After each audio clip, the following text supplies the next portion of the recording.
This is where that however or the big but comes in.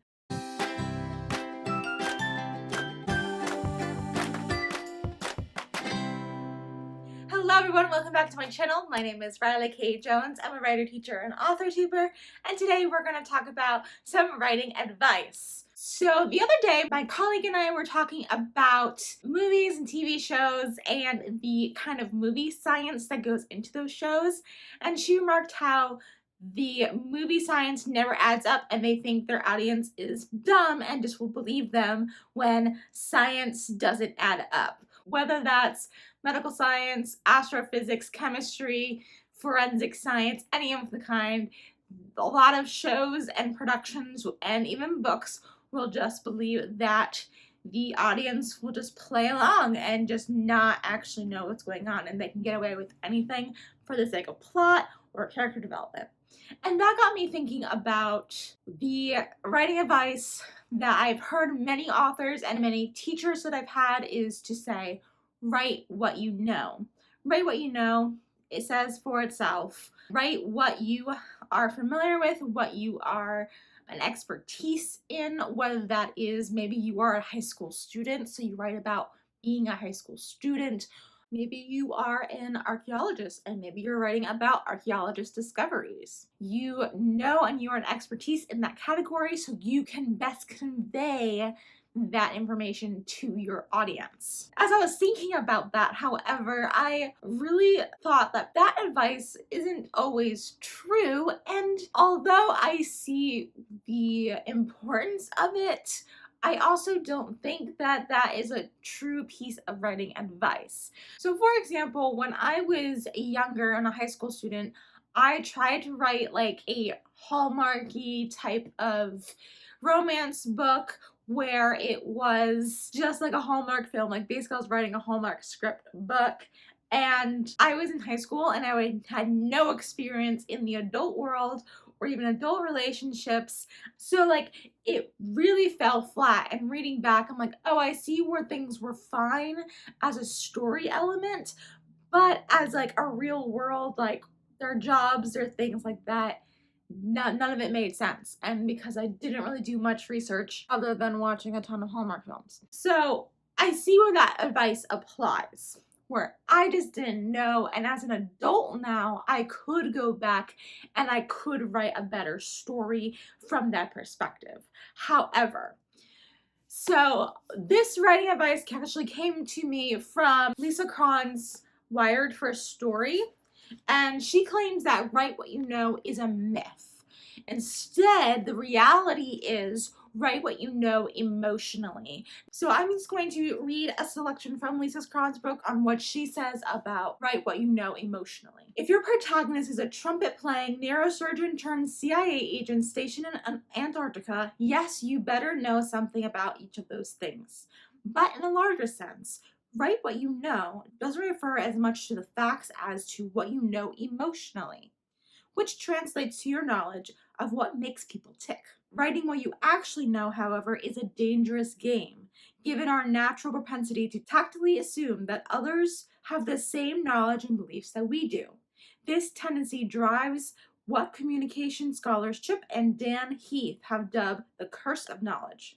They explain, once we find something, we find it hard to imagine what it's like not to know it.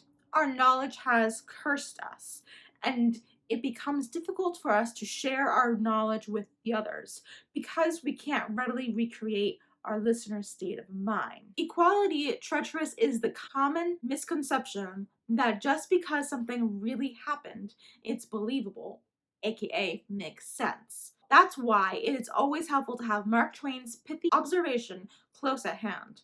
It's no wonder that truth is stranger than fiction. Fiction has to make sense. Now, what that means is we all share the same feelings. That's what makes us human. And that's what good stories are about.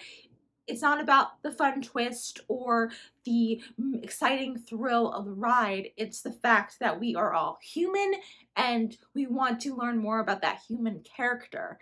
and how they become a better human through the journey, through the thrill, through the ride. So instead of being like, okay, even as maybe a 15-year-old girl, I knew what love felt because I knew it. I had seen it. I experienced it in other ways, whether it's romantically or just through friendship love. That is something that like you can hold on to. So I could theoretically write that book. This is where that however or the big but comes in. I had no idea what a workplace looked like. I had no experience those things. So instead I needed to research those things. So if I had researched those things, I think I probably would have wrote a better workplace book, even if I never actually been in the workplace, because I researched it, got an understanding of how things worked, and then wrote the emotional part into it.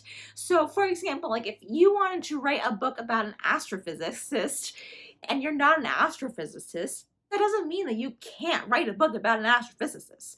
What it means is you better do your research on astrophysicists and astrophysics, astrophysiology. And then you're not writing about an astrophysicist anymore. Remember that you're writing a book about a human who happens to be an astrophysicist. This is imploring you to write humans as humans who have different backgrounds, they have different beliefs, they have different things that shape them, but things do need to make sense. And you don't want to come across as like, oh, my audience is dumb, because I know for a fact that people get misinformation from these types of shows, like especially medical dramas. If you haven't seen Dr. Mike's channel, I'm going to do a little shout out. Dr. Mike is a real family practitioner who reviews TV shows and points out the inconsistencies in medical dramas, which are sometimes hilarious. And I know people don't watch those medical dramas for the medical side of things, and like that's what he also would agree with and say. But there are so many inconsistencies that people may get the wrong information. People watch these medical dramas for the humans and the drama and the characters.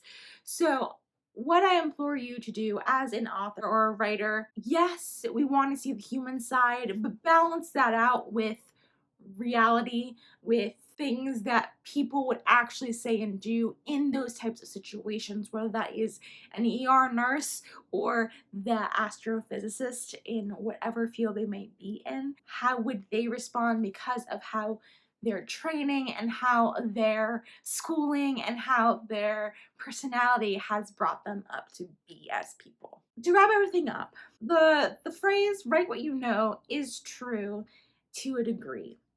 You can write what you know emotionally and how people are human and how all humans react basically the same. We have different avenues in which we react to things. We have different areas that we need to grow in, but we're all basically the same. It's just the personalities and influences that would affect us differently. So maybe you want to write that book about an astrophysicist, and maybe he might think or she might think a little bit more rationally, not as emotionally, where that pottery mom of 3 maybe reacts more emotionally, or vice versa, because like people are complicated. So write what you know, but also you can write things that you don't know. You don't have to be in that position to understand a human. Remember, base your characters off of humanity and see where that character will go. And that's all for today's video. Thank you so much for watching. If you liked this video and would like more of it, please make sure to give this video a nice big thumbs up to let me and the algorithm know that you like videos like this one. And if you haven't already, click subscribe. I release new videos on all things writing and reading every Thursday. Thank you guys so much for watching this video. Keep writing and stay creative. Bye!